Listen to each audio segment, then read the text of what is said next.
আমার মৃত্যুর শীতল স্পর্শ যদি তোমাদের মনকে এতটুকু স্পর্শ করে, তবে আমার এই সাধনাকে তোমরা তোমাদের অনুগামীদের মধ্যে ছড়িয়ে দাও, যেমন আমি তোমাদের মধ্যে দিয়েছিলাম। আমি এই লেখাটা শুনেই কোনো ফ্যাসিনেটেড হয়ে গেছিলাম।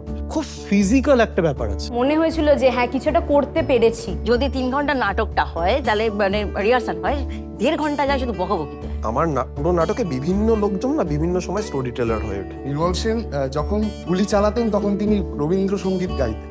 যে অত্যাচারটা তার উপর হয়েছিল তো অমানসিক। শুরুতেই মাস্টারদাকে যেরকম ভাবে আমি গল্পটা অ্যাপ্রোচ করি সেটা হচ্ছে এই কমিক স্ট্রিপ আকারে। মাস্টারদা করতে গিয়ে প্রথম চ্যালেঞ্জ কিন্তু ওইটা ছিল যে মাস্টারদা এজ আ মিথ সে কেমন ভাবে রয়ে গেল। কেন বন্দুক চালানো শিখতে চাস আমার থেকে? সময়ের বিরুদ্ধে দাঁড়াতে, যাতে আপনার হাত ধরে ঘরে ঘরে আরো সূর্য সেন জেগে উঠতে পারে। বিশ্বাস করিস? কিসে? অর্জনে অনন্তলাল সিংহ প্রশ্ন করতে ভয় পায় না মাস্টারদা। বর্ষায় পুড়ে যাবো তবু থামবো না। মানুষে কাঁধে কাঁধ মিলিয়ে পথে নেমে এই পথ চিনবো। আমার দিকে তাকা, বুকের ওপর হাত রেখে একবার নিজের মনের জোরটা পরখ করে নে। তোর ওপর শোষণ শক্তির নির্মম অত্যাচার। বল, তুই কি পারবি মুখ বুজে সব সহ্য করতে? কোনো ঘুম নেই, খাওয়া নেই, শুধু একটা লক্ষ্যে পৌঁছানোর অস্থিরতা, স্বাধীনতা।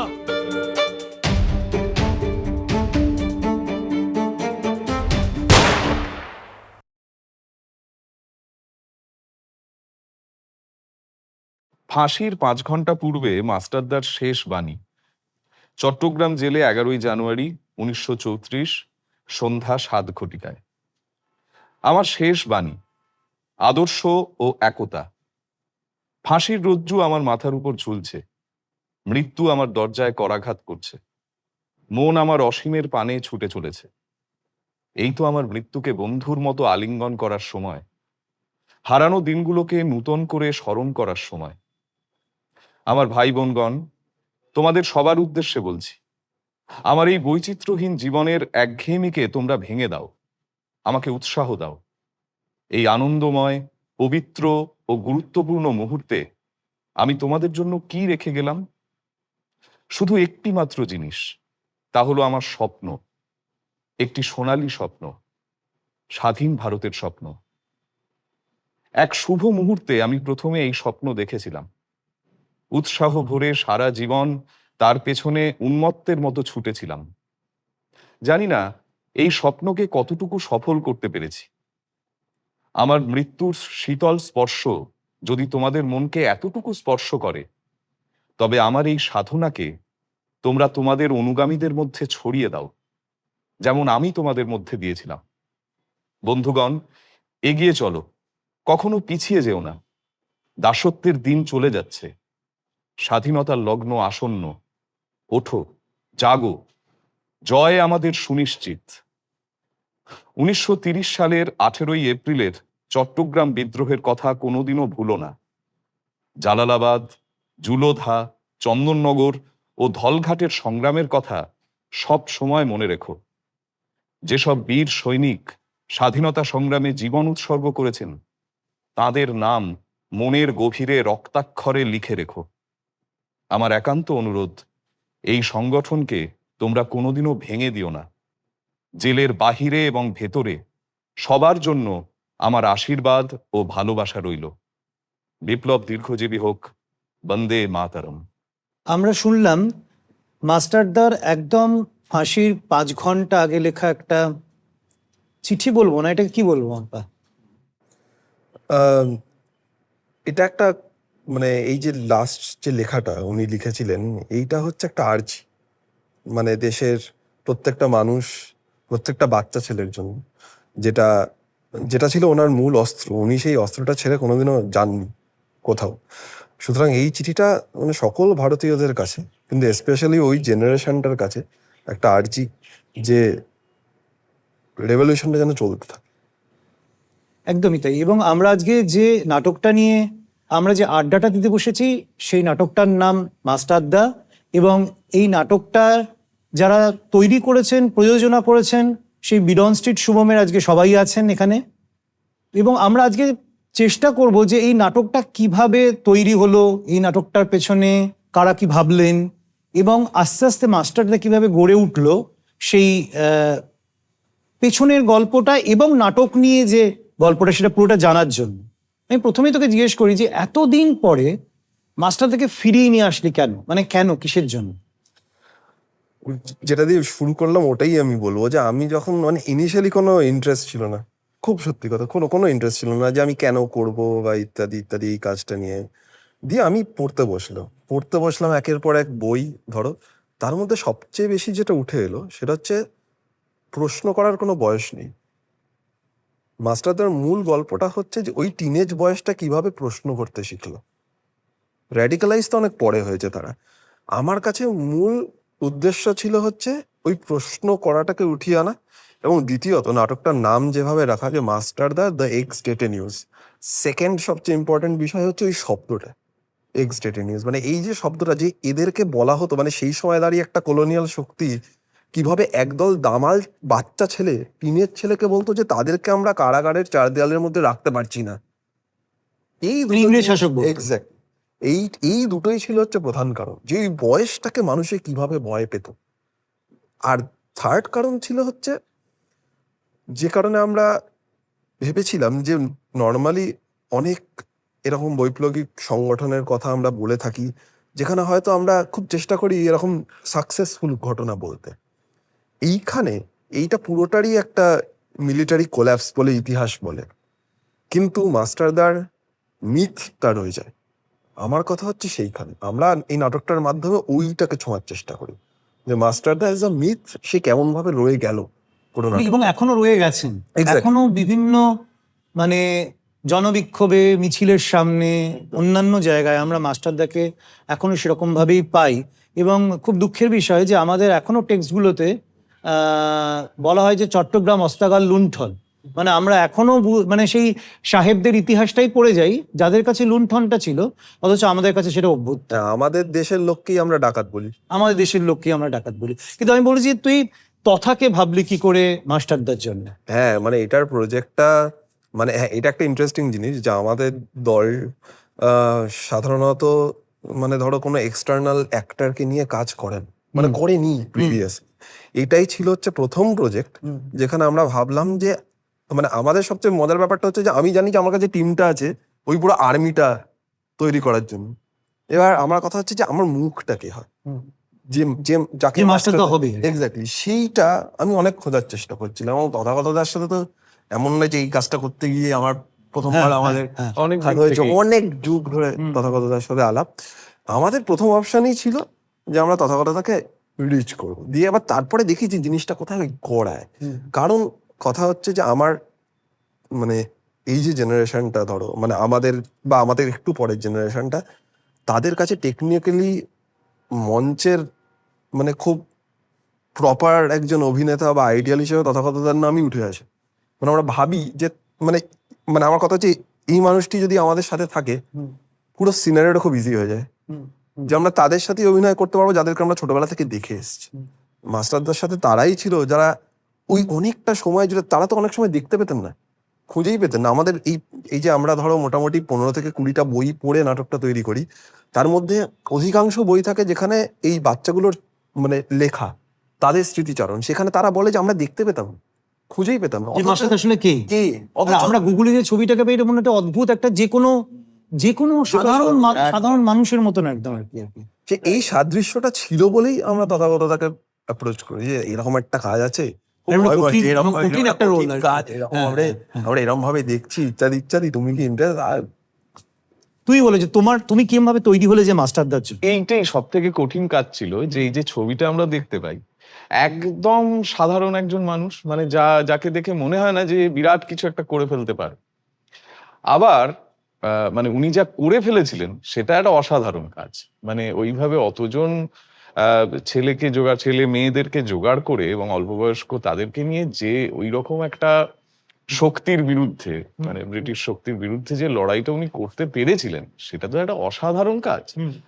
তা আমার কাছে মানে মাস্টারদা করতে গিয়ে প্রথম চ্যালেঞ্জ কিন্তু ওইটা ছিল, যে এরকম একটা সাধারণ দেখতে মানুষ, আনইমপ্রেসিভ যাকে বলে, আবার সেই রকম একটা অসাধারণ কাজে নিজেকে আর কি উত্তরণ ঘটাবে। তা সেই জায়গাটা কিভাবে করা যায়, মানে যেখানে আসলে সেই হিরো মাস্টারদা নামে নাটকটা হচ্ছে, আবার তাকে যেন খুব মানে দেখে যেন খুব হিরো না মনে হয়।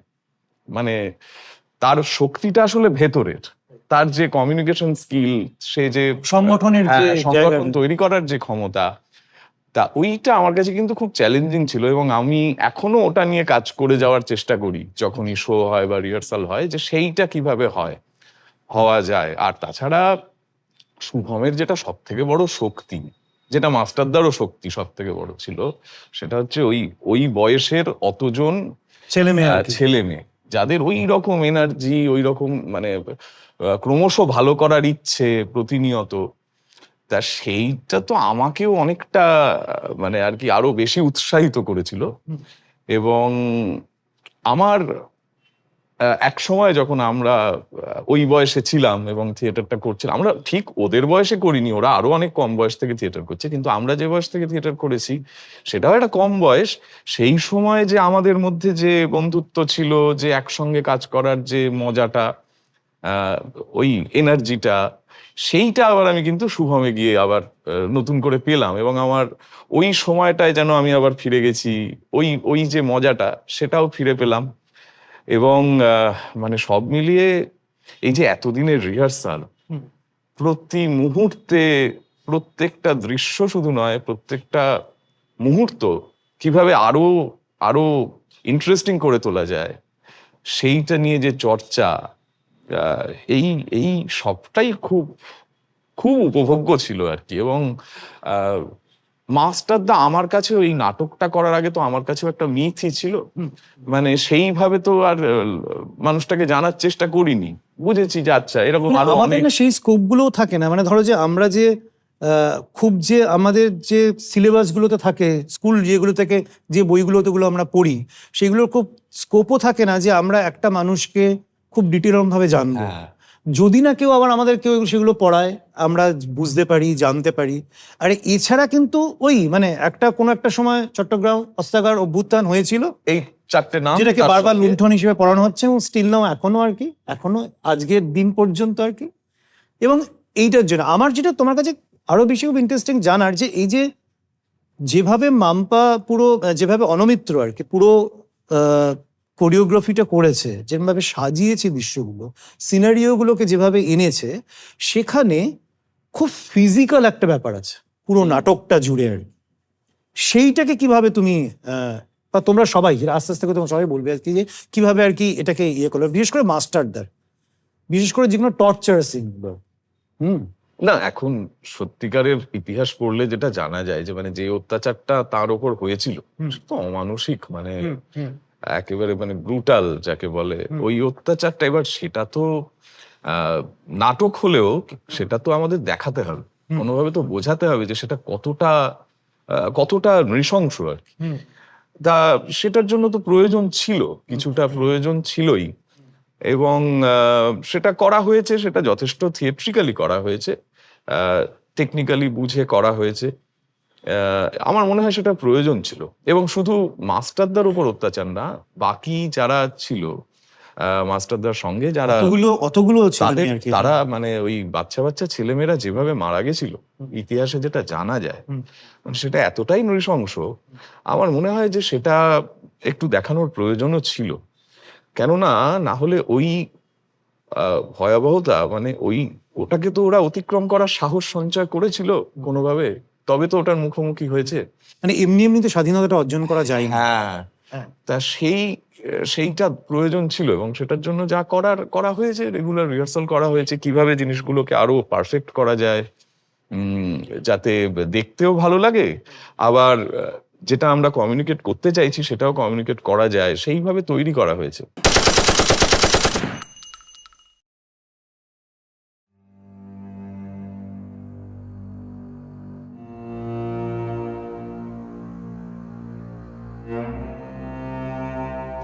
দাদা,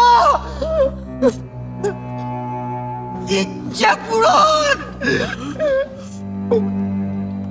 তোমরা দেব না মাস্টারদা। আমার লড়াইটা ভাগ করে নিস দাদা। প্রথম ইনিশিয়ালি না এই সমস্ত কিছু ভাবা হয়নি যে মাস্টারদার ব্রুটালিটিটা এরকম ভাবে দেখানো হবে। পড়াশোনা করতে করতে একটা দৃশ্য আমার খুব ইম্পর্টেন্টলি মনে পড়ে, সেটা হচ্ছে যখন জালালাবাদ যুদ্ধে এতগুলো বাচ্চা ছেলেকে মারা হয়, তাদের দেহগুলো না একটা মানে আগুনের মধ্যে ফেলে দেওয়া হয়, এবং সেটার চেয়েও বড় কথা তাদের দেহে রোমান নাম্বার দিয়ে লিখে রাখা হতো, যে হচ্ছে 11 নম্বর বডি যে মারা গেছে। সেই একটা ছবি বেরিয়েছিল যখন, তখন আমি রিয়েলাইজ করেছিলাম যে আমি মানে ভায়োলেন্সটাকে এক্সপ্লোর করবো এই নাটকে যথাসাধ্য আমার পক্ষে যতটা সম্ভব করবো আর কি। করবো। এক্স্যাক্টলি, মানে আমি প্রিভিয়াসলি মঞ্চে যেরকম ভাবে দেখে এসেছি নৃশংসতা এক্সপ্লোর হয়েছে, আমি সেটাকে ছাপিয়ে যাওয়ার চেষ্টা করি খুব খুব পজিটিভলি, এবং আমি পুরো জিনিসটাকেই খুব রিয়েলিস্টিক্যালি দেখেছি। মানে সেটা নিয়ে হয়তো অনেক প্রশ্ন উঠবে যে সত্যি একটা নাটক করার সময় এতটাও প্রয়োজন কিনা। আমাদের উদ্দেশ্যটা প্রাইমারিলি তাই ছিল, মানে ওটার থেকে আমি এক চুলও কমবো না। আমি যদি দেখাতে হয় যে আমি রক্ত দেখাবো, আমি যদি দেখা যায় যে একজন সেই সময় দাঁড়িয়ে, তুই গল্পেতেই তো আছে যে পুলিন ঘোষ বলে একটি চরিত্র, তাকে এমন ভাবে মেশিন গান ফায়ার করেছিল যে তার নাড়িভুড়ি বেরিয়ে চলে এসেছে, আমি সেটা দেখাবো, আমি সেটা দেখাতে চেয়েছি বলেই আমি দেখাবো। এইটা ছিল মূল উদ্দেশ্য। এবার এবং আমরা- মাস্টারদাকে যখন ফাঁসিতে ঝোলানো হয় Exactly. তখন তিনি মানে অর্থ মৃত, অনেকে বলা হয় যে তিনি তার আগেই হ্যাঁ, মারা তার গেছেন। আগেই মারা তিনি তার আগেই মারা গেছেন, এবং তার হাতুড়ি দিয়ে দাঁত ভেঙে দেওয়া হয়েছিল, নখ উপড়ে নেওয়া হয়েছিল। মানে ভাবা যায় না মানে কি ভয়ঙ্কর অত্যাচার করা হয়েছিল। তার সেটার কিছুটা তো দর্শকের জানা দরকার। Exactly. তার মধ্যে ওই ভীতিটা পৌঁছানো দরকার, যেটা তৈরি করার চেষ্টা করেছিল ব্রিটিশ শাসক আসলে। তারা তো শুধু মাস্টারদাকে ফাঁসিতে ঝুলিয়ে দিলেই তো মিটে যেত, কিন্তু ওই অত্যাচারটা আসলে সেটা তো একটা টেরার তৈরি করার চেষ্টা। এবং সেটা দৃষ্টান্ত হিসেবে রেখে দেওয়ার চেষ্টা, যে দেখো এটা যদি করতে আসো তাহলে এই এটা হবে। পরিণতি। কারণ সেই সময় দাঁড়িয়ে ওই মানে বাংলার সবচেয়ে বেশি র্যাডিক্যাল মুভমেন্ট ওটা, মানে ওইটাকে যদি এরকম ভাবে দাবিয়ে দেওয়া যায় প্রবাবলি ভয়টা আরো বেশি হ্যাঁ, করবে। হ্যাঁ। কারণ আমরা সেই সময় দাঁড়িয়ে ধরো রক্ত কিংবা খুব মানে আমরা যেরকম ভাবে ব্রিটিশ সিস্টেমটাকেও তৈরি করেছিলাম যে অ্যাজ ইফ মানে গল্পে তো তারা আছে যে তারা নরকের কীট, তারা তার থেকে বেশি কিছু নয়। কারা আসতো সেটা খুব important। Right, কারা এসে প্রশাসনের মাথায় তোমার বসতো। সাথে আলোচনা হচ্ছিল যে কারা আসতো যারা সেই সময় দাঁড়িয়ে অবিভক্ত ইউকে, সে আয়ারল্যান্ড, ওয়েলস, যেখানেই হোক না কেন, যারা সেখানে কোনো কাজ পেত না, যারা সেখানে আনএমপ্লয়েড, যাদের মনে করা হতো যে তারা যে দেশে জন্মগ্রহণ করেছে সেখানে তারা থাকতে অযোগ্য, তাদেরকে পাঠানো হতো কলোনিয়ালিজমের মানে বিভিন্ন দেশগুলোতে। হিসেবে। এবং তাদের তো তারা ওরকমই, তারা কিছু তোয়াক্কা করতো না। সেই হাইরার্কিটা আমরা খুব খুব ভালোভাবে এস্টাবলিশ করার চেষ্টা করি। ওই দুটো পুলিশ ক্যারেক্টারের মাধ্যমে চারটে ধরো, রাইট। যে ব্রুটালিটির হাইরার্কিটা, সেটা খুব ইম্পর্টেন্ট। যেখানে দাঁড়িয়ে যখন কাকিমার সাথে আমি আলোচনা করছি যে আমরা কিভাবে ভায়োলেন্স এক্সপ্লোর করব, তখন আমরা এরকম লিস্ট করি। আমাদের রীতিমতো মানে ডায়েরির পর পাতা ভর্তি হয়ে গেছে, যেখানে আমরা শুধু লিস্ট করেছি যে কিভাবে রক্ত তৈরি হবে, কিভাবে এই বমিটা তৈরি হবে, বমিটা কিভাবে তৈরি গুলিগুলো খাবে, কত রকম ভাবে মারা যায়। কিভাবে মেকআপই হবে যাতে মনে হবে যে মানে চামড়াটা উঠে গেছে বা পুড়ে গেছে। পুড়ে গেছে পুড়ে exactly. গেছে। আমাদের একটি চরিত্র রয়েছে যে বিদেশি, যখনই আমরা ওই জেলখানার ওই দুটি মেন যে বিদেশি চরিত্র তাদের যখন দেখাই, তখন আমরা পেছনে একটি বাচ্চা বসে থাকে, মানে একটি ক্যারেক্টার বসে থাকে সারাক্ষণ খালি গায়ে একটা সাদা সারাক্ষণ পতাকা একটা নিয়ে। সাদা পতাকা নিয়ে একটা মানে তার যে মেকআপটা, সেই মেকআপটা করার জন্য কিন্তু মানে ওটা এমনি নয়, ওটার একটা সিম্বলিক, ওটা দেখলেই বোঝা যায় যে একটা মানুষ সেই সময় মানে একটা কি অবস্থায়, মানে গোটা ভারতবর্ষকে তারা তখন কি করছে, তাদের সঙ্গে কি করছে, তার একটা অদ্ভুত সিম্বল, তার ওইটুকুনি, তার ওই গালের একটা makeup. Do you still dream boy? কিন্তু ও তো কোনোদিনও কোনো কথা বলে না। কথা বলে না, প্রশ্ন করে না, স্বাধীন হতে চায় না। I didn't teach him that. I just taught him how to stop fighting it. Huh? Go. দেখেছো কেমন নীরব, মাস্টারের মতো নিস্তব্ধ। সেই নিস্তব্ধতাও দমন হয়ে যা। এই তুমি যেন কি বলছিলে? ও ইয়েস, আমরা ব্রিটিশ সিস্টেমটাকে যেখানে এরম ভাবে দেখাই যে তারা কালেক্টর অফ একগাদা মৃতদেহ, রাইট। সেরকম ভাবেই আমরা দেখাই। মানে আমরা যখন এবং তাদের পেছনের ফিলোসফিটা যে একটা মানুষ সে আর একটা মানুষের ওপর যে টর্চার করছে, সেটা কিভাবে করছে, কিভাবে তার তার এই টর্চার করার পেছনে রাজনীতিটা কি?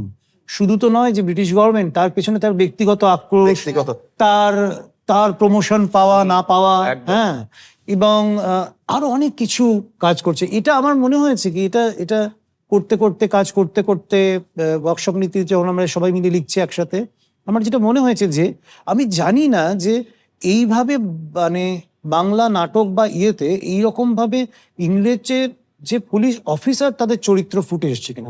আমি আরেকটা জিনিস তোকে খুব ইন্টারেস্টিং জিজ্ঞেস করবো যে তুই একটা কমিক স্ট্রিপের আদলে একটা পুলিশ একটা ক্যারেক্টারটাকে ক্যারেক্টার আছে। পেয়েছি, সেটাও আমাকে বলেছে। হ্যাঁ মানে একদম পুরো সেইটা নিয়ে একটু বলো আমাকে। ক্যারেক্টারটার নামটা বলে বল, তাহলে আমাদের সবার বুঝতে সুবিধা হবে, যারা দেখছেন তাদেরও সুবিধা হবে। যেটা একটা ইন্ট্রোডাকশন দিয়ে দিই, মানে শুরুতেই মাস্টারদাকে যেরকম ভাবে আমি গল্পটা অ্যাপ্রোচ করি সেটা হচ্ছে এই কমিক স্ট্রিপ আকারেই। মানে আমি তাদেরকে খুব সিম্পল, মানে এটা পরবর্তীকালে অনেক দর্শকরা যখন দেখেন তারাও বলেন কমিকটা খুব যে পপুলার যে- আছে। না, সেটার চেয়ে বড় কথা, আমি আগে ইন্ট্রোডাকশনটা তোমাকে বলি যে এরা ছিল সব অতিমানব। মানে যদি তারা অতিমানব নাই হতেন তাহলে বর্তমানে তারা আমাদের কাছে খুব রিলেটেবল হতেন। আমাদের প্রথমে উদ্দেশ্য ছিল যে ওই রিলেটেবিলিটিটা আমরা ছেটে দেবো, খুব সিম্পল ভাবে। সেইখানে দাঁড়িয়ে আমরা মনে করি যে এই যে একটা ক্যারেক্টার ব্রিটিশ শাসন সিস্টেমটাতে, তার নাম হচ্ছে আলেকজান্ডার পপাই বার্নেট বলে আমরা তাকে বলি। এবার পপাইয়ের রেফারেন্সটা সেই সময় নিয়ে খুব পড়াশোনা আমি করছি, যে সেই সময় দাঁড়িয়ে অ্যান্টি এশিয়ান সেন্টিমেন্ট তৈরি করা হচ্ছে। ওয়ার্ল্ড ওয়ার তখন সদ্য ওয়ার্ল্ড ওয়ার, কোল্ড ওয়ার এগুলো সব চলছে বা শেষের পর্যায়ে, বা তখন অনেক মানে বিভেদ, বিভক্ত দেশ এরকম গঠন হচ্ছে। সেখানে দাঁড়িয়ে আমরা জানতে পেরেছিলাম যে আমেরিকাতে যেটা করা হতো সেটা হচ্ছে এইরকম, যারা সেই সময় মানে আর্মির এক অংশ ছিল তাদেরকে এইরকম কার্টুন দেখিয়ে, বিশেষ করে পপাইয়ের কার্টুন দেখিয়ে সেই সময় তাদের মধ্যে অ্যান্টি এশিয়ান সেন্টিমেন্ট তৈরি করা হতো। অ্যান্টি এশিয়ান সেন্টিমেন্ট, যে তাদের মানে ওই রকম পাপাইয়ের মানে গল্পগুলো সেরকম ভাবে স্ট্রাকচার করা হতো যে তারা জাপানিজদের খুব খারাপ ভাবে দেখতো, যে জাপানিজ মানেই হচ্ছে তাদেরকে এক্ষুনি মেরে দাও। এই সেন্টিমেন্টটা তাদের মধ্যে তৈরি করা হতো এবং সেটা অনেক বেশি ছড়িয়ে পড়ে যেই মুহূর্তে ব্রিটিশ শাসন আসে। এবং সেইটাকে মাথায় রেখে মানে ওই ক্যারেক্টারটা নিয়ে আসা হচ্ছে সেই সময় বাকি পৃথিবীর যুদ্ধ দশাটা কেমন সেইটার রিফ্লেকশন হিসেবে। তাই তাকে আমরা নিয়ে আসি এক্স্যাক্টলি ওই নাবিক রূপে, তাকে নিয়ে আসি আমরা ওই পাপাইয়ের টুপিটা পরে, তাকে নিয়ে আসি আমরা ওই মানে হাতের যে ড্রিল মেশিনটা নিয়ে, পাইপটা নিয়ে, পালং শাক নিয়ে আমরা নিয়ে আসি। তো পয়েন্টটা হচ্ছে যে সেইটা ছিল হচ্ছে আমার ব্রুটালিটির এক্সট্রিমটা, যে এরকম একটা পজিটিভ ক্যারেক্টার যেটা আমরা ছোটবেলায় তো এইসব জানতাম না। আমরা ছোটবেলায় মনে পপাইকে রেখে গেছি খুব ভালো লেগেছিল যে সে পিছনের রাজনীতি, বিশ্বের রাজনীতিটা বুঝতে পারছি। জানতাম না। এক্স্যাক্টলি এটাই হচ্ছে কথা, এই জানতাম নাটা সেই সময় দাঁড়িয়ে আমি এক্সপ্লোর করছিলাম যে আমি কিভাবে নিয়ে আসবো। কারণ আমি পেয়েছিলাম মানে বার্নেট কিন্তু এরকম কোনো এক্স্যাক্টলি চরিত্র ছিল না, এরকম ধাঁচের চরিত্র না, ধরো 7টা মিলিয়ে তৈরি হয়েছে। সেইটা আমার মনে হচ্ছে এই প্রতিফলনটা খুব ইম্পর্টেন্ট, যে আমরা যাদের ছোটবেলায় কার্টুন হিসেবে পজিটিভলি দেখতাম তাদেরকে তৈরি করা হয়েছিল একটা নেগেটিভ ইন্ডিকেশন দিয়ে। সেইটাকে নিয়ে আসে যে মানে এই যে আজকে বাংলার কথা ভারত জানে, ভারতের কথা পৃথিবী জানে, পৃথিবীর কথাও ভারত জানে, সেইটা এইভাবে নিয়ে আসি আমরা। ওই জন্য এই সিস্টেমটা তৈরি করে।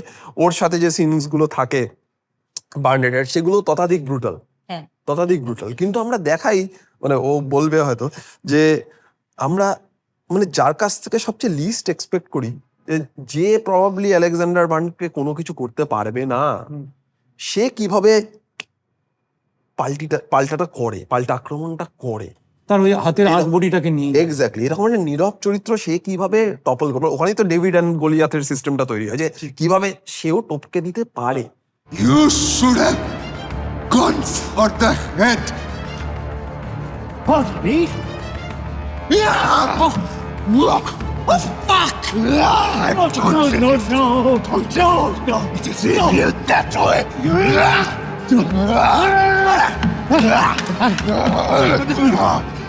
No. Turn your head on me. আজকে স্বাধীনতা সংগ্রামের গল্প মেজরিটি ক্ষেত্রে মানে আজকে বাংলা থিয়েটার কিংবা ইন্ডিয়ান থিয়েটারে যেটা তৈরি হয় সেটা হচ্ছে মননটাকে নিয়ে, যে একজন রেভলিউশনারি লিডার তার মনের ভেতরে কি চলছে, তার দ্বন্দ্বগুলো কি চলছে। আমার কথা ছিল সেই সময় দাঁড়িয়ে না একদল বাচ্চা অলরেডি র্যাডিক্যালাইজড। রাইট। আমরা যখন নাটকটা তৈরি করছি তখন আমার বাচ্চাগুলোকে তাদেরকে একবারও জিজ্ঞেস করতে হয়নি যে এই পার্টটাতেই করতে চাইবি, এমনি মজার ছলেও জিজ্ঞেস করেনি, তারা মানে উঠে পড়ে রেখেছে আমরা এটা করবো। ওইখানে না কোথাও একটা সেন্টিমেন্টের সাদৃশ্য পাওয়া গেছে। তারা বলেছে যে আজ লড়ে দেবো এই নাটকটার জন্য, যা যা দরকার হবে সবটা করে দেবো। এইটা আমার কাছে কারণ ওই বয়সটা তো তারাও বিলং এক্স্যাক্টলি, তারা বিলং করে, তারা সামহাউ রিলেট করতে পারছে। তারা তো জানে না এই লোক, এই ছেলে পেলেগুলোকে তারা চেনে না, কিন্তু তাদের মনে হচ্ছে যে সত্যি আমি যদি এরকম হতাম হয়তো আমি সেই সময় দাঁড়িয়ে এটাই করতাম। আজকে আমার কাছে সুযোগ নেই প্রশ্ন করার, হয়তো সেই ভয়ার তো ব্যাপারটা অনেক বেশি, করতে পারছি না, সেই সময় দাঁড়িয়ে তারাও করতাম। আমি বিশ্বাস করি তারা করতাম। আমি ধরো আমার বাড়ির কাছে তো খুব কাছে বেথুন কলেজ, আমি ওদেরকে নিয়ে গেছিলাম একবার প্রীতিলতার চর্চাটা। প্রীতিলতা করেছে। অদ্রিজা প্রীতিলতা করেছে, ও বলবে বেথুনের ওর সময়টা।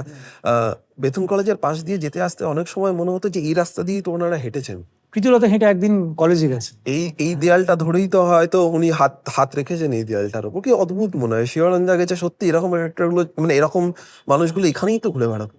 আমার বাড়ি থেকে একটা 4 মিনিট অটো করে যেতে লাগে, সেখানেই তো ঘুরে বেড়াতো। তারা কেমন ছিল, কি মনে হতো একটা, মানে তথাকথা যেটা বলছিল প্রীতিলতার যে ছবিটাও পাওয়া যায় খুব, মানে আমরা যে ছবিটা দেখতে পাই একটাই তো মাত্র ছবি, খুব ঘুরে বেড়ায় মানে এতে, খুব বিষণ্ণ, ক্লিষ্ট, অনেক রকমের কষ্টের ছায়া মানে মুখের ওপর দিয়ে চলে গেছে।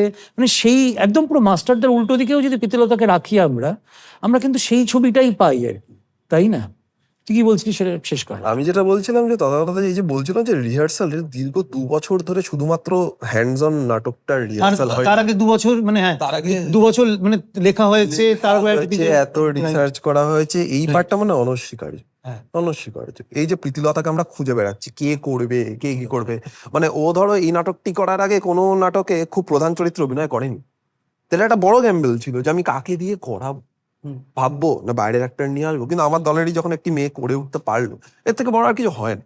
সেটাই, এর থেকে বড় কিছু হয়। হ্যাঁ, এইটা এই নাটকের ক্ষেত্রে এটা একটা বলার বিষয় যে আমরা বাইরে থেকে আমরা নিয়ে এসেছি যে অনেক বড় বড় চরিত্রগুলো আমরা মানে তথাকথকে দিয়েছি, আমরা ইয়েকে ভাস্করকে দিয়েছি, অভিজিৎ দা করেছে, এই সমস্ত অনেকেই রয়েছেন। কিন্তু আমরা বেশ কয়েকটা চরিত্র তৈরিও করেছি নিজেদের থেকে, যেমন সানি যে চরিত্রটা করে, অনন্তলাল সিংহর চরিত্রটা সানি খুবই ভালোভাবে ও আমার মনে হয় যে ও বেশ বাইরে থেকে নিয়ে আসার কারণ হচ্ছে কিন্তু একটাই, যে এই মুহূর্তে বিরন স্ট্রিট শুভমে মাস্টারদা করার মতো কেউ নেই।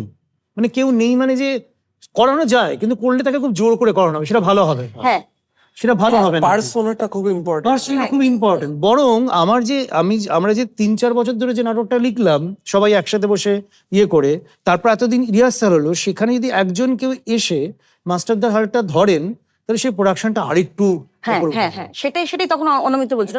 আমি দিকটা বলছিলাম সেটা হচ্ছে যে আমরা কিন্তু এই দিক থেকে মানে ওই যে বলছে, ও যে বারবার বলছে যে এই বয়সে, এই তরুণ বয়স, এই রকম মানে প্রত্যেকটি বাচ্চা যেন সেই মুহূর্তে দাঁড়িয়ে সেই জায়গায় পৌঁছে গেছে।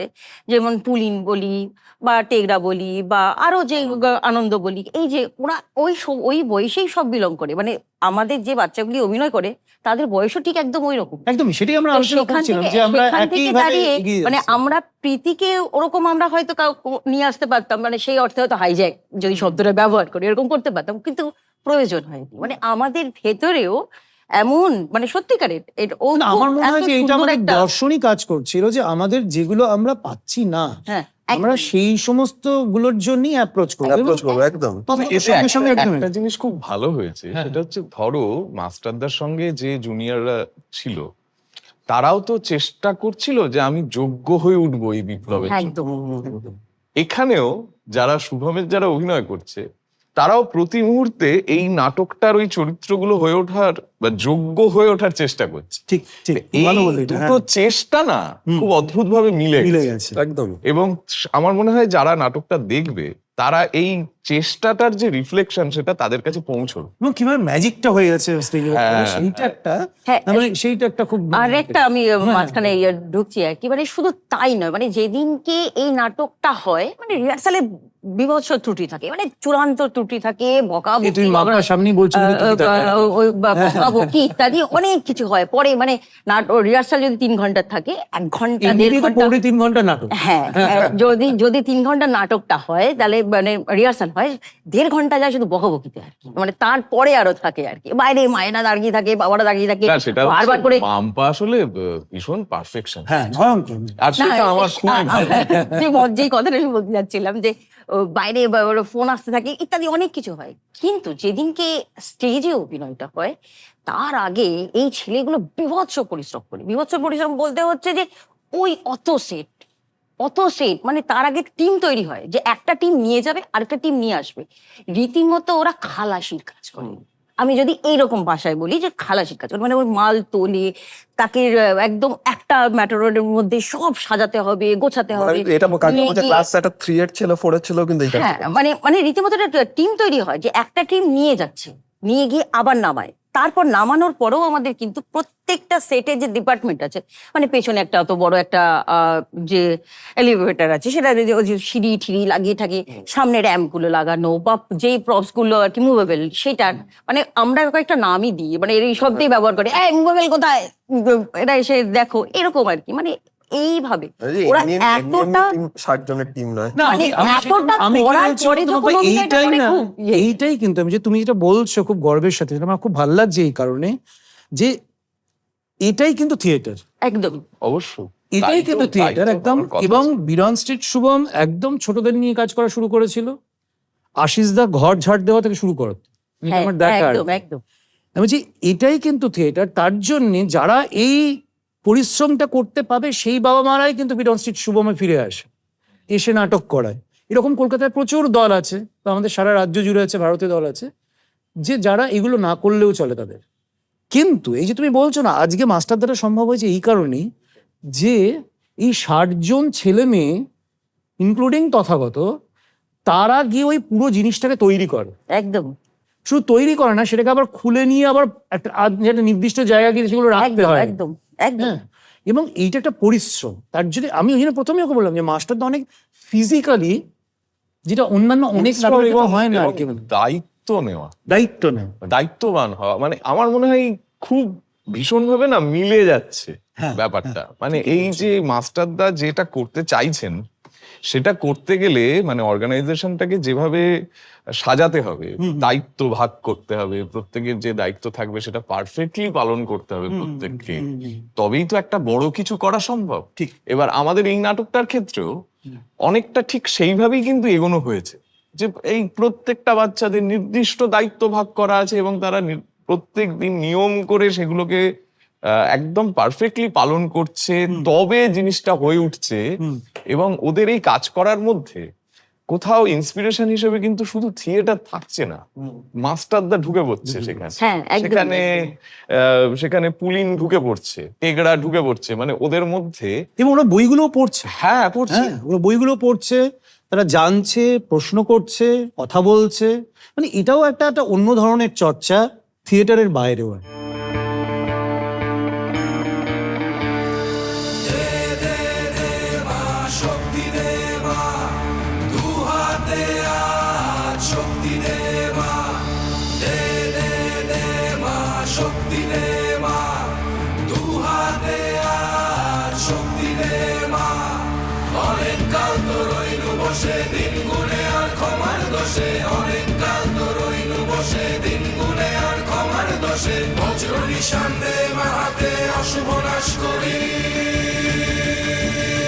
নাটকটা লেখার তো একটা স্ট্রাকচার ছিল, সেটা খুবই এপিসোডিক। মানে আমার পুরো নাটকে বিভিন্ন লোকজন না বিভিন্ন সময় স্টোরি টেলার হয়ে ওঠে, যেটা অলমোস্ট 75% নাটকটা গিয়ে তখন প্রীতিলতা আসে আমার গল্পে।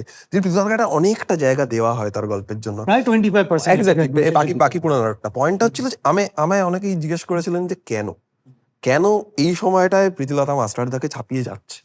এইটা খুব ভাইটাল প্রশ্ন ছিল।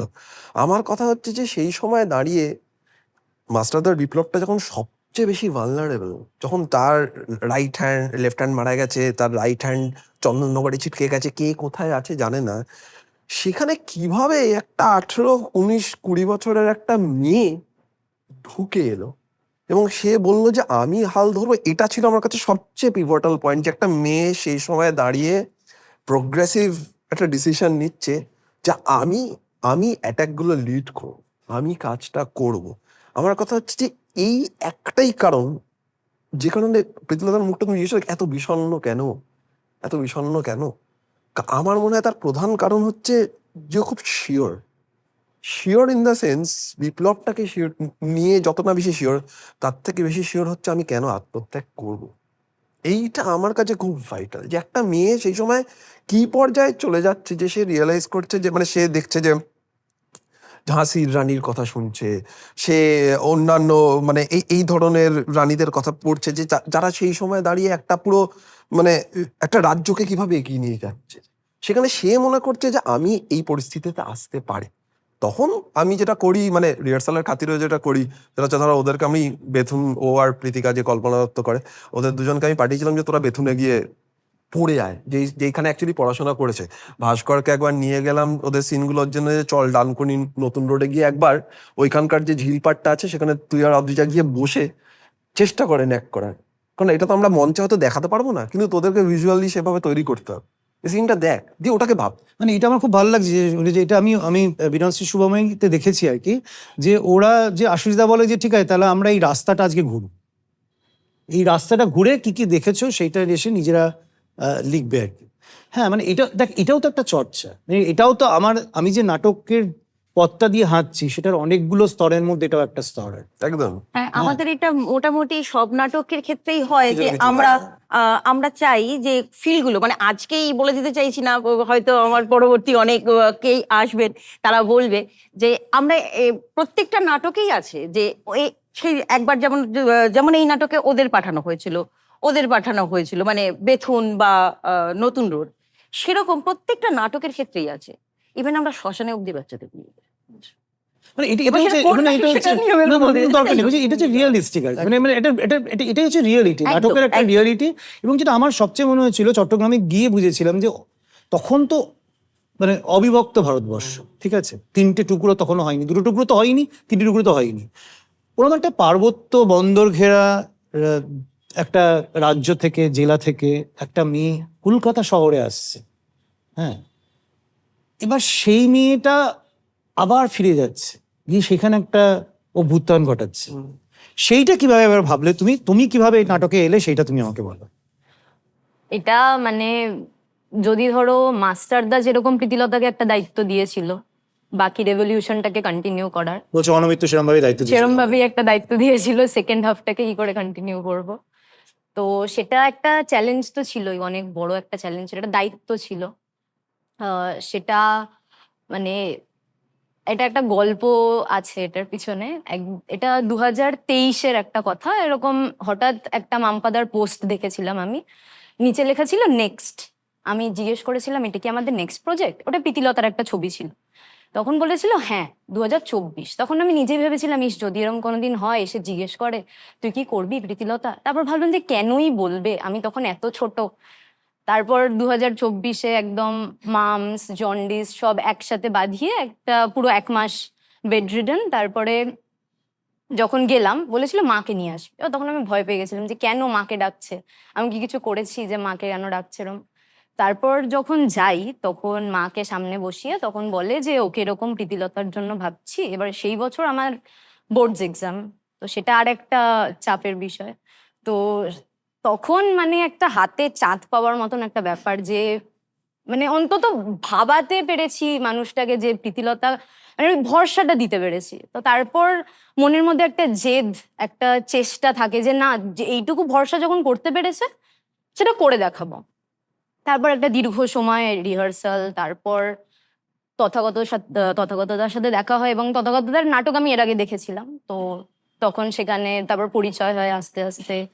তারপর বেথুনে যাওয়া, বেথুনে গিয়ে সমস্ত চিঠি সেগুলো পড়া, তারপর আমরা চিঠিগুলো সব রাখা আছে। সেখানে খুব যত্ন করে রাখা আছে। ভালো প্রিজার্ভেশন, এবং সবাইকে দেখতে দেওয়া হয় সেটা, পারমিশন নিতে হয় কিন্তু সবাইকে দেখতে দেওয়া হয় আর কি। মানে শুধু প্রীতিলতা সম্পর্কে না, কল্পনা দত্ত, মনোরমা, সবার ব্যাপারে ওখানে এখনো রয়েছে সেগুলো যত্ন করে রাখা। না, এটা আমরা জানতাম না কেউ, যে আমাদের যদি মনে হয় যে আমরা তাহলে গিয়ে বেথুনে আগে থেকে পারমিশন নিয়ে ভিজিট করতে পারি এবং আমরা সেগুলো দেখতে পারি এবং পড়তেও পারি। সেরকম আমরা সেই গ্যালারিটাও দেখেছি যেখানে ওদের ক্লাস হতো, সেখানে যাওয়া, সেই বেঞ্চগুলোতে বসা। তো মামপাদা ইয়ার্কি করেই বলেছিল ভাব যদি এখানেই বসে থাকে প্রীতিলতা। তো ওই যে মনের মধ্যে একটা জাগানো যে ব্যাপার, যে সেই জিনিসটা একটা করতে হবে। তো তারপর হয় একটা রিহার্সাল, ফার্স্ট শো প্রচন্ড ভয় ভয় ভয় ভয় করা হয়েছিল, কিন্তু তারপর মনে হয়েছিল যে হ্যাঁ কিছু একটা করতে পেরেছি একটা। না আমাকে খুব ভালো বলতে এই যে হ্যাঁ হ্যাঁ খুবই ভালো হয়েছিল, সেটা আমরা তো এবার স্ক্রিনিং এ দেখছি, স্ট্রিমিংও হচ্ছে ওয়ান থিয়েটারে। আমার শুধু একটাই বলা হচ্ছে যে প্রীতিলতার হাতে স্টেন গান নিলি কেন? হুম। এটা এই ডিসিশনটা মানে এটা যখন একদম প্রীতিলতা যখন লেখা হয় তখনই খুব কনসেপশনটা ছিল যে নর্মালি মানে আমি দেখো এই মাস্টারদা নিয়ে সিনেমা হয়েছে হয়তো খুব পপুলারলি দুটো হয়েছে, চিটাগং হয়েছে, খেলে হাম জি জান সে হয়েছে। আমার সামহাও দুটো বাংলা তো মাস্টারদা বলে চট্টগ্রাম চট্টগ্রাম লুণ্ঠন আমার মনে হয় যে সামহাও বোধহয় প্রীতিলতার পারপাসটা একটু কেন জানি না, একটু মনে হচ্ছে একটু ফিকে ফিকে লেগেছিল আমার সবকটা প্রজেক্টেই। আমার মনে হয়েছে যেটা তোমার বললাম যে এই পুরো উদ্দেশ্যটাই ছিল হচ্ছে কমিক স্ট্রিপ আকারে দেখা। এই নাটকটাতে যেটা হয় সেটা হচ্ছে এই স্টেন গানটা বা এই লুইস গানটা প্রথম তোলে হচ্ছে আলেকজান্ডার বার্নেট, যার কথা বলছিলাম, এবং তারপরে যেটা দিয়ে ও পুরো জালালাবাদকে পুরো ধূলিসাৎ করে দেয়, যে একটা ছেলেকেও পাওয়া যায় না, সবাইকে মেরে দেয়। খুব আনফর্চুনেটলি বর্তমানে বাংলাদেশে জালালাবাদের কোনো অস্তিত্বই নেই, জানি না যে পাহাড়টা কোথায় আছে বা কে। সেইখানে আমরা দেখাই যে নাটকের শেষে একজন মেয়ে, সে এমন অ্যাড্রেনালিন তার যে সেই অবস্থাতে তোলে স্টেন গানটা বা লুইস গানটা, যাই হোক না কেন। আমার কাছে যেহেতু এই অতিমানবের আইডিয়াটা খুব ক্লিয়ার ছিল, আমার কাছে প্রীতিলতা ওয়াদ্দেদার বরাবরই ওয়ান্ডার উম্যানের সমান, খুব সমান। এবং আমি দেখতে চাইছিলাম যে এই মেয়েটি যদি সেই সময় একটা সুপারহিরো আদল ধরে তাহলে সে কিরকম ভাবে ধরতে পারে। সে পুরুষের ছদ্মবেশে, সে ভেতরে তার নারী সত্তা, সে এতগুলো সমাজের বিভিন্ন স্তরে বিভিন্ন বাধা বিপত্তি পেরিয়ে সে আলটিমেটলি রিয়েলাইজ করছে যে এই ইউরোপিয়ান ক্লাবটা যেখানে লেখা ছিল যে do not allow dogs and do not allow Indians, সেখানে দাঁড়িয়ে তার একমাত্র অস্ত্র হচ্ছে এই পুরো ক্লাবটাকে ধূলিসাৎ করে। এবং সেটার অস্ত্র ছিল হচ্ছে ওই মেল মেশিনটাকে তোলা, যেটা প্রিভিয়াসলি শুধুমাত্র পুরুষ মানুষরাই তুলেছে। আমার কাছে ওই শক্তিটা, ওই মানসিকতাটা দেখানোর খুব ইচ্ছে ছিল, তাই আমি ওর হাতে ওইটা। এ অস্ত্র নয়, এ হলো আহ্বান নারীত্বের প্রতি।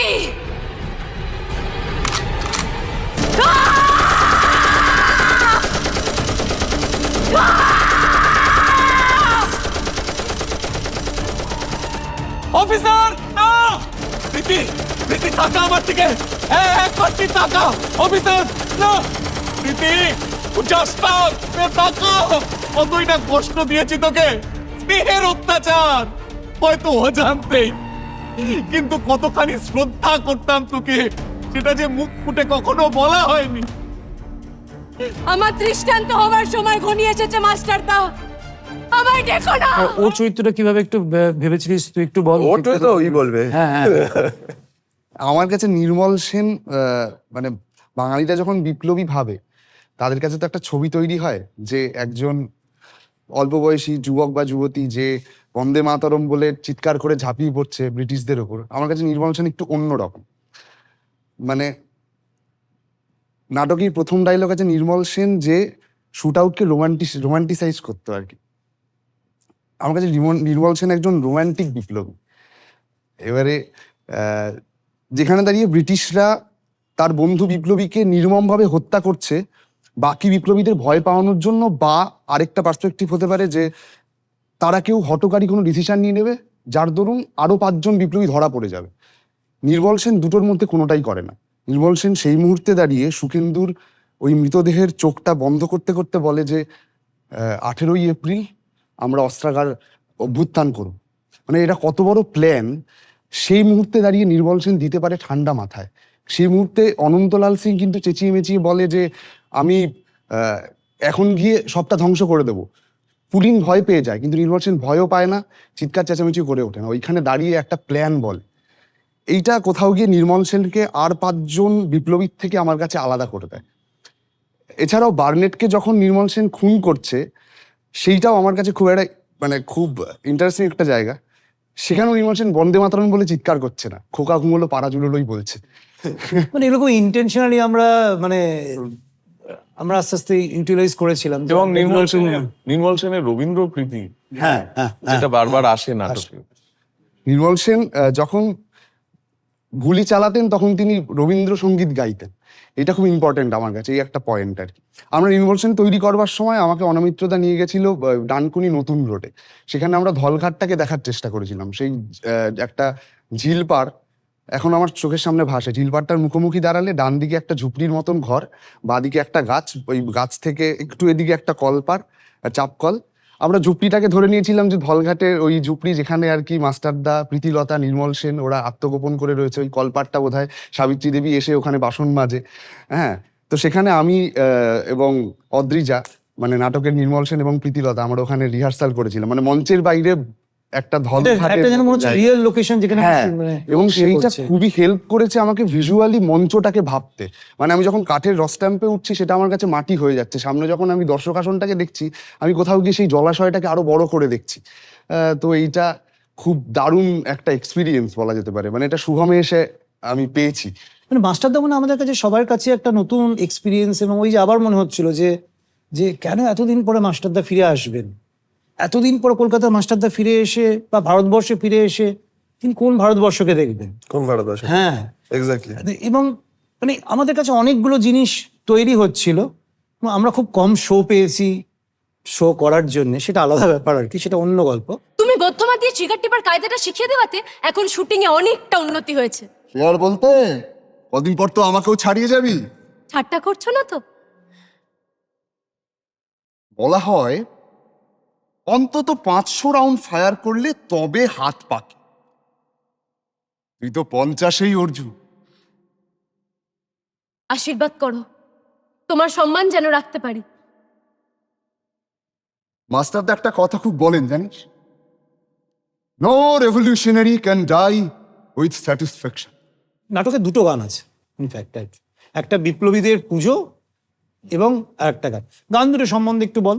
গান দুটো সম্বন্ধে আমি প্রথমে দেওয়ালে মানে অ্যাকচুয়ালি মিউজিকটা নিয়ে, কারণ হ্যাঁ, আমি তো music টা- এখানে হ্যাঁ, হ্যাঁ, মিউজিকের হ্যাঁ। অনেকটা হ্যাঁ। পুরো ডিজাইন করেছে, সাজিয়েছে এবং ই করেছে। পয়েন্টটা হচ্ছে এই নাটকটার মিউজিক স্কোরটা খুবই মানে আমার কাছে খুব চিন্তার বিষয় ছিল, যে কারণ আমি মানে এমন সব লোকজনদের সাথে কাজ করছি যারা প্রবাবলি কেন ততদিন সিনেমাতে অলরেডি তারা খুবই এস্টাবলিশ, খুবই এস্টাবলিশ। খুবই আমার established। ভয় হচ্ছে তারা কি কাজ করবে আমার সাথে। আমাকে এস্টাবলিশ ধরিস নি কিন্তু, ঠিক আছে? না, না। আমি বলছি তারা কি কাজ করবে, তাদেরকে কি বলবো, তারা আমাকে কি বলবে। আমি তখন প্রথমে তো তুমি দেওয়ালদার কথা বলা, যে দেওয়ালদা গান যদি লেখে তাহলে একবার দেখ। আমি তখন দেওয়ালদা বললাম, দেওয়ালদা শোনো, একটা গান আছে একদম নাটকের শেষে, তুমি একটু লিখতে মানে উৎসাহী হবে কি? তখন বললাম আমার লাস্ট সিনটা বল। এবার লাস্ট সিনটা খুব ইম্পর্টেন্ট আমার জন্য, কারণ লাস্ট সিনটাতে অ্যাকচুয়ালি আমরা এই পুরো আড্ডাটা শুরুতে যে প্রশ্নটা করেছিলাম মাস্টারদা কেন ফিরে আসে, লাস্ট দৃশ্যটা হচ্ছে যে কল্পনা দত্ত বলছে যে তুমি ফিরে আসো, তুমি ফিরে আসো। তখন মাস্টারদা অ্যাকচুয়ালি আমরা ওই লাস্ট এই যে চিঠিটা যেটা দিয়ে শুরু হলো সেশনটা, সেইটাকে আমরা একটা অন্য রূপ দিয়ে আনি, যেখানে মাস্টারদা বলে যে না, এখন সাধনার সময় কল্পনা, এখন মৃত্যুকে বরণ নয় আপন করে নেবার সাধনা। এই কথাটা আমি দেওয়ালদাকে বলেছিলাম যে মানে এই যে মাস্টারদা বলছে যে আমি আর কমিট করব না, এবার এই যে তোদের হাতে ছেড়ে দিচ্ছি, সেইটা নিয়েই গানটা মূলত। তখন দেবালয়দা অনেকটা সময় নেয়, কিন্তু দেবালয়দা মানে যখন লেখে আমার মনে হয়েছিল যে এই ভাষাটা আমি চিনি না, এই ভাষাটা আমার আয়ত্তের বাইরে। আমার মনে হয়েছিল যে এইটার কোনো হুক লাইন নেই, কিভাবে হবে, কিভাবে তৈরি হবে। আমি অমিতদার কাছে নিয়ে গেলাম, অমিতদা আমি দুজনেই খুব কনফিউজ যে কিভাবে হবে। দেওয়ালদা আরো 2 দিন এলো যে এইভাবে আমরা গানটা শ্যুটটা করতে পারি। আমি বললাম যে ঠিক আছে চলো।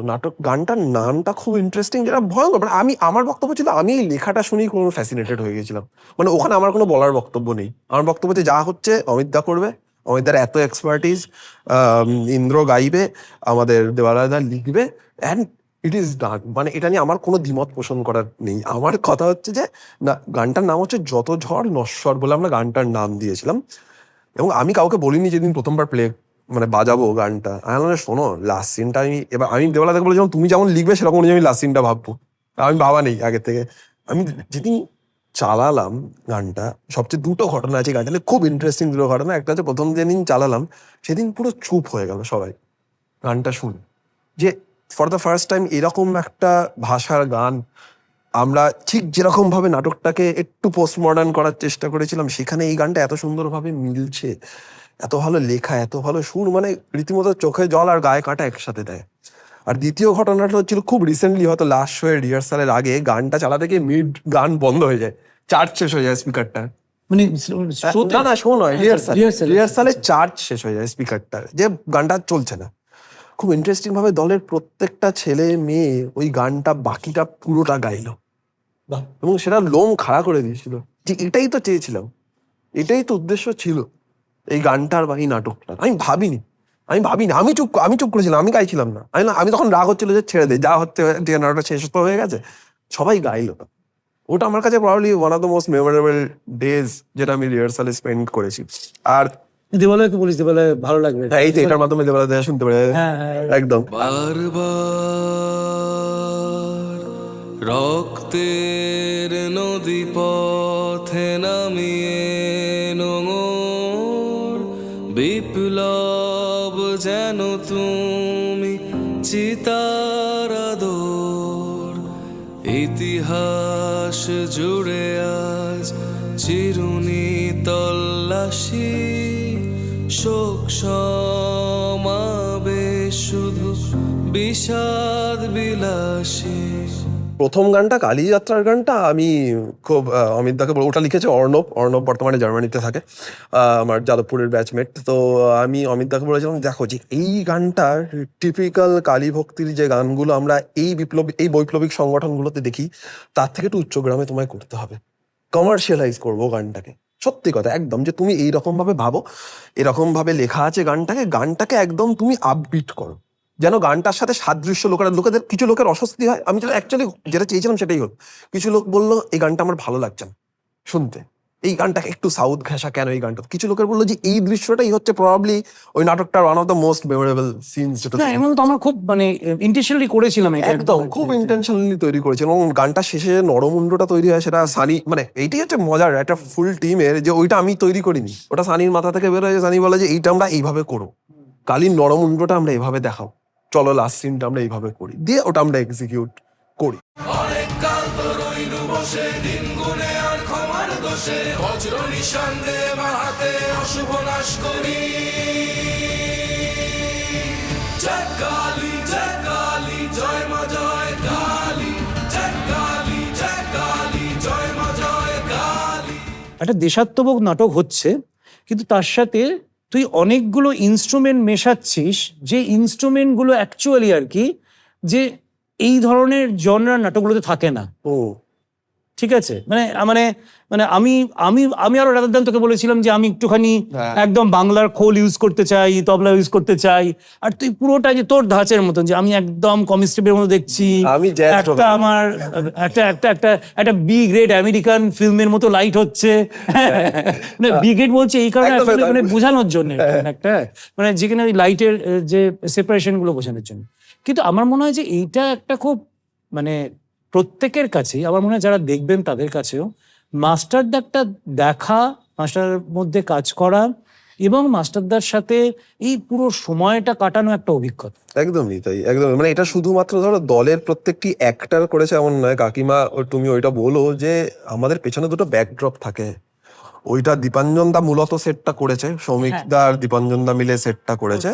আমাদের কথা হচ্ছে আমরা দুটো ব্যাকড্রপ তৈরি করবো ভেবেছিলাম, দুটো, যেটা হচ্ছে চট্টগ্রামের অ্যাকচুয়ালি ম্যাপটা, এবং সেটা শেষ দৃশ্যে প্রীতিলতার আঁচলের সাথে মিলে যায়। খুব ইন্টারেস্টিং হচ্ছে ওটা নিয়ে বলবো। আমি জাস্ট এইটা নিয়ে বলে রাখি, খুব ইম্পর্টেন্ট জিনিস, যে কিভাবে ইন্সপিরেশন খুঁজে পাওয়া যায়। আমাদের যারা অভিনেতা তাদের মারা, মানে অদ্রিজার মা হোক কি আমাদের ঋচিকের মা হোক কি মধুরিমাদি হোক, সবাই মিলে কি গীতির মা হোক, সবাই মিলে বসে মানে অলমোস্ট 1 মাস থেকে 1.5 মাস খেটে, মানে তারা মারা খেটে ওই ব্যাকড্রপ দুটো তৈরি করেছিল। ওখানে নকশিকাতা বোনার মতো।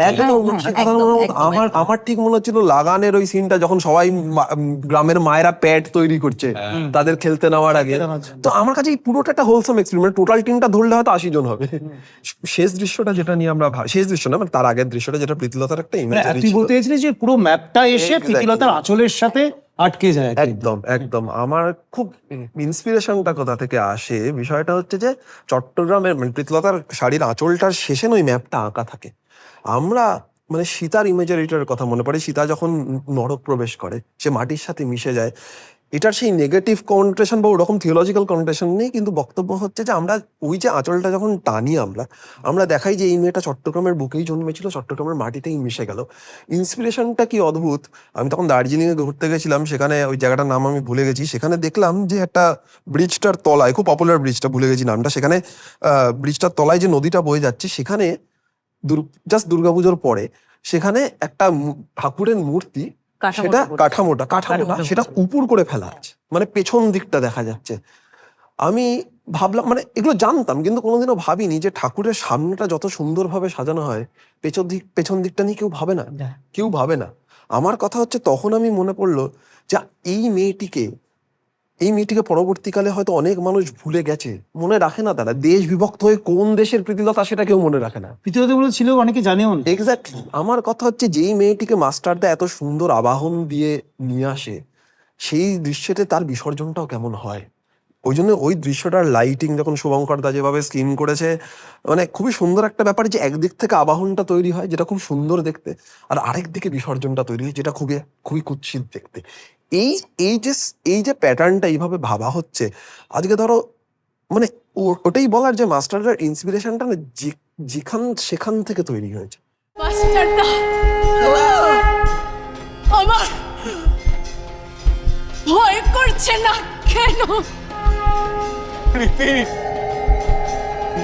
বিজয় আর ভালোবাসা নয়, প্রণাম প্লিজ।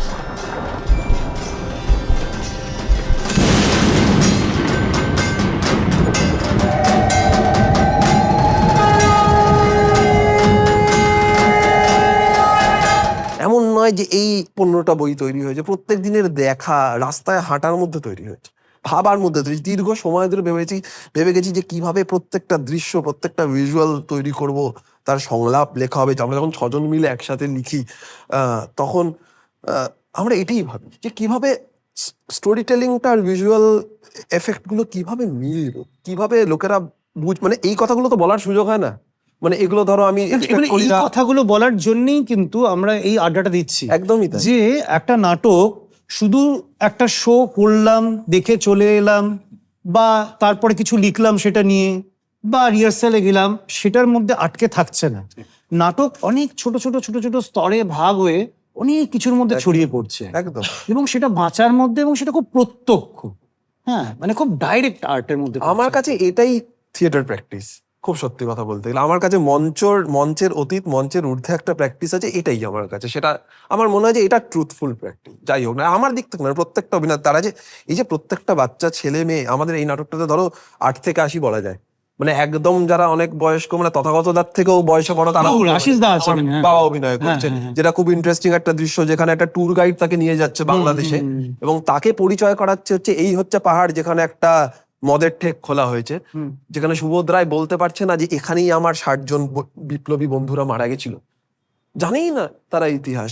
সে আমার বাবা যেখানে অভিনয় করছে, সেখানে একটা ক্লাস 4 এর ছেলে অভিনয় করছে। আমার কথা হচ্ছে, পিন টু এলিফ্যান্ট প্রত্যেকে বলেছে আমরা লড়ে দেবো, না বললেও তারা বুঝিয়েছে। আমার মধ্যে এটা সবচেয়ে বড় ইন্সপিরেশন। একদমই থাকে, মানে এই ইন্সপিরেশন, এই নাটক নিয়ে বাঁচা এবং এই ভালো লাগাটা, একদম এটা নিয়ে আমরা আড্ডাটা শেষ করি।